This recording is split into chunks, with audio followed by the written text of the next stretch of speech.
স্বামী যখন একে একে প্রবাস থেকে লস খেয়ে দেশে ফিরে আসছে, তখন আমার শ্বশুরবাড়ির মানুষের দোষ দিব কি? আমার পরিবারের মানুষই তো মুখ ফিরিয়ে নিয়েছে আমার স্বামীর কাছ থেকে। আমার মা বাবা ভাই বোন জানা হয়ে গেছে, আমার যদি খোঁজ খবর নেয় এখন তাদের টাকা পয়সা খরচ হবে, আমার স্বামীর পিছনে টাকা পয়সা খরচ করতে হবে। সেই জন্য তাদের শুরু হয়েছে আমার স্বামীকে অত্যাচার করা, মানসিকভাবে কষ্ট দেওয়া। আমি কখনো আমার স্বামীর প্রতি কখনো অবহেলা বা খারাপ লাগার প্রকাশ করতে পারিনি। আমার বারবার মনে হয়েছে আমি যদি এই মানুষটা হাত ছেড়ে দেই তাহলে শ্বশুরবাড়ির অবহেলা, মানুষের অবহেলা এগুলা সে সহ্য করতে পারবে না।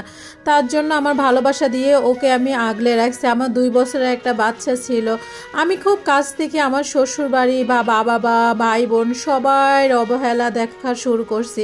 আমার বোনের বিয়ে হয়েছে আমাকে জানায় নাই, আমাকে বলছে হুট করে বিয়ে হয়ে গেছে। মাস আগে মা বলেছিল বোনের যখন বিয়ে হবে স্বর্ণের চেইন দিতে হবে, কারণ এখন তো আমার অবস্থা ভালো না, কারণ আমার স্বামী দেশে চলে আসছে। সেই কারণে আমাদেরকে দাওয়াত পর্যন্ত দেওয়া হয় নাই, যার কারণে আমার পরিবার আমার বোনকে, ছোট্ট বোনকার বিয়ে হয়েছে সেটা পর্যন্ত আমাকে জানানোর প্রয়োজন মনে করে না। বুঝে গেছে দাওয়াত দিলে আমার হাজবেন্ডকে, আমাকে, ছোট একটা বাচ্চা আছে ওদেরকে কিছু দিতে হবে, তাদের টাকা পয়সা খরচ হবে। আমার বিয়েটা হয়েছে পারিবারিকভাবে। আমার হাজবেন্ডকে কিন্তু আমার শ্বশুরবাড়ির লোকজন বারবার বিদেশ পাঠাইছে, কিন্তু ভাগ্য খারাপ হলে কিছুই করার নেই। আসলে সে বারবারই ব্যর্থ হয়েছে, এক জায়গায় সাকসেস হয় না। এই মানুষটাকে ছেড়ে যদি আমি চলে যাই, এই মানুষটাকে আরেকটা বিয়ে করবে না, এই মানুষটাকে জীবনসঙ্গী পাবে না? অবশ্যই করবে। অন্য মেয়ে সংসার করতে পারে, তাহলে কেন আমি তার অভাবের দিনে কেন থাকতে পারবো না? সেই জন্য আমি কারো কথা শুনিনি। আমার ফ্যামিলি কিন্তু আমাকে অনেকবার বলছে আমি যেন চলে যাই, কিন্তু যাইনি।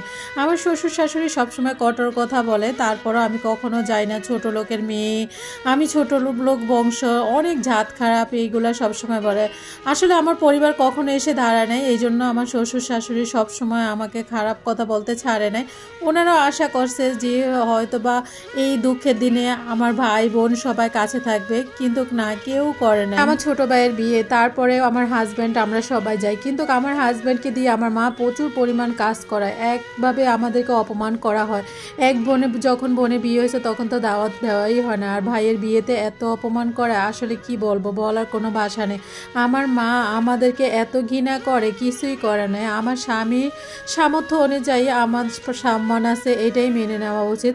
তাই বলে এভাবে নিজের পরিবার যদি বেইমানি করে, চোখ ফিরিয়ে নেয়, কঠোর কথা বলে, সহ্য করতে অনেক বেশি কষ্ট লাগে। সব থেকে বড় কথা হয়েছে এত কিছু পরেও আমার স্বামী আমাকে অনেক বেশি ভালোবাসে, সবসময় আগলায় ধরে রাখছে। অভাব অনটনের ভিতরেও আমার স্বামী কখনো খারাপ ব্যবহার করে না। আমি কি করে তার খারাপ সময়গুলো কিভাবে ছেড়ে তাকে চলে যায়? আমি ভালো আছি, না খেয়ে আছি, কিন্তু আমার স্বামীকে কেউ যদি অপমান করে কখনো কাউকে ছাড়ি না। আমার স্বামীকে কেউ ছোট করে কথা বললে, কয়েকবার বাবার বাড়িতে রাগ করেও চলে আসছিস, কখনো আমি কাউকে ছাড়ি না। আমার স্বামীকে ছোট করে কথা বলে আশায় রয়েছে আমার হাজবেন্ডও একদিন ঘুরে দাঁড়াবে।